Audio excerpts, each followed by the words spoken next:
All right, we're gonna get motion capture on a character in Maya using Human IK.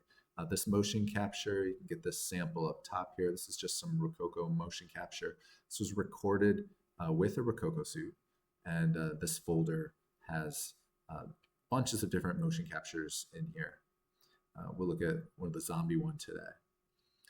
Also, I'm going to get some Mixamo characters. Download a Mixamo character real quick. Character. Just get a zombie character, I guess. Makes sense for the zombie footage. Okay, downloading from Mixamo. Just download T-Pose, FBX, download.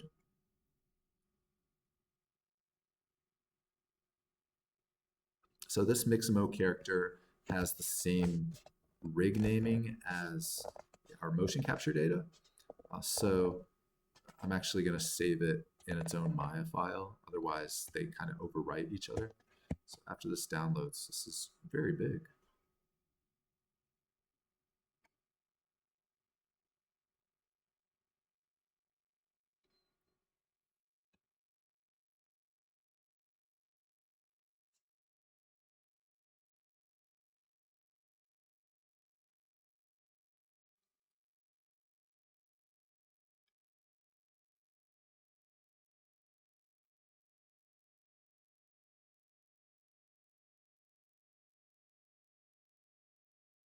Drag this into Maya.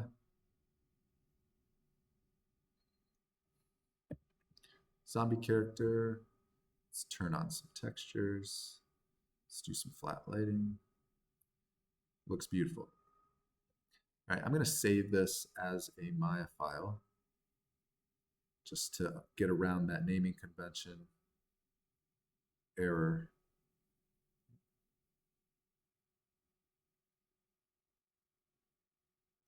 Just call this zombie raw. Save. And then I'm going to start a new scene, and I'm going to bring in the motion capture footage, zombie being shot, .fbx. So here is the motion capture footage. Let's see a zombie. Now I'm going to go to File, Import, and import that other Maya file that I just made with the mesh of the zombie in it, zombie raw. And the important thing to start first here is to make sure that we are at a frame that is 0 and that everything is in T-pose.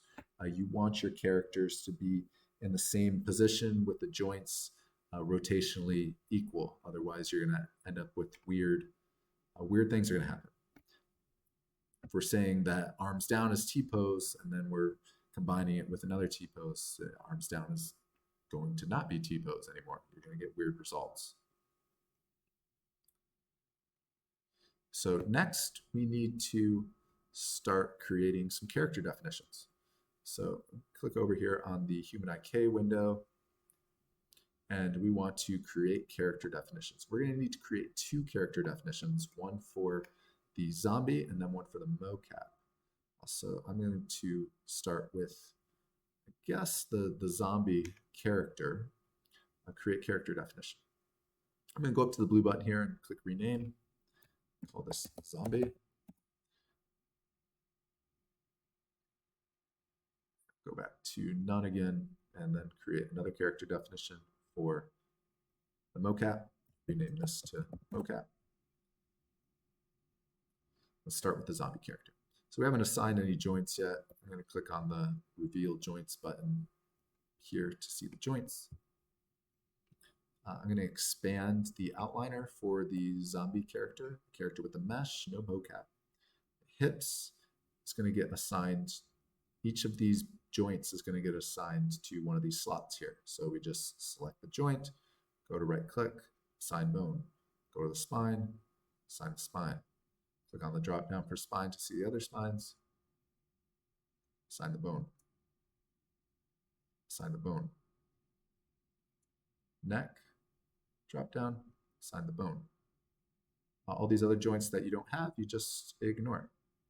Assign the head, left shoulder. The shoulder is in the drop down here, not the arm. The shoulder is in the drop down. Assign the shoulder, left arm to left arm, forearm to forearm, hand to hand. Eventually we would do fingers, but in the interest of time, I'm gonna not do the fingers.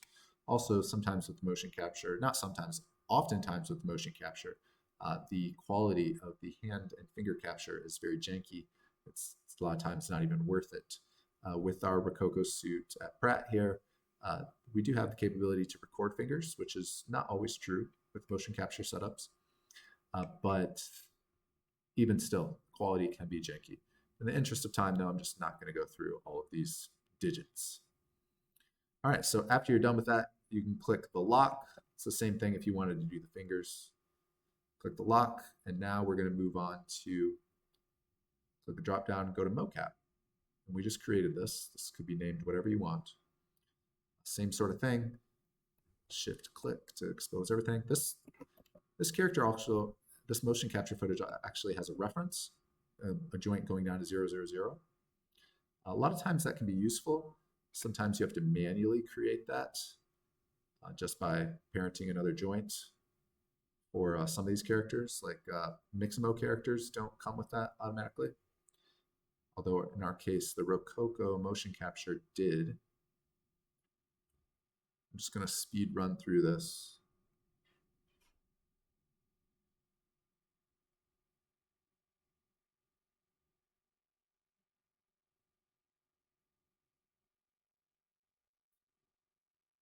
So down, do the neck and the neck. Here, do the head. Left leg up. These rigs are, oops, I clicked right leg up. Left leg. These rigs are fairly straightforward. With more complicated rigs, it's going to be more complicated. With a non-humanoid rig, it's going to be more complicated. All right, that's all good.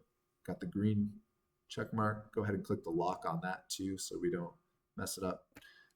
I usually like to save right here just because it can be hard to undo.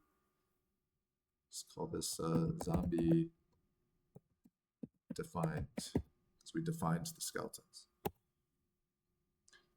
All right, now it's essentially just about clicking the drop downs. Our character is not mocap. Our character is the zombie with the mesh, and our source is going to be the mocap. You want to make sure that you are at T-pose for this, or some sort of uniform pose. It doesn't have to be a T-pose, but you don't want to just be floating around in the middle of the mocap, because you're going to say that this pose that the mocap is the same pose as the T-pose on the zombie, which is going to give you terrible results. All right, so we click source mocap, and then it should work.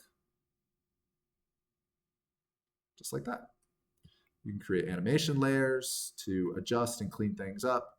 You almost always have to clean things up. See, the arm is going through a little bit.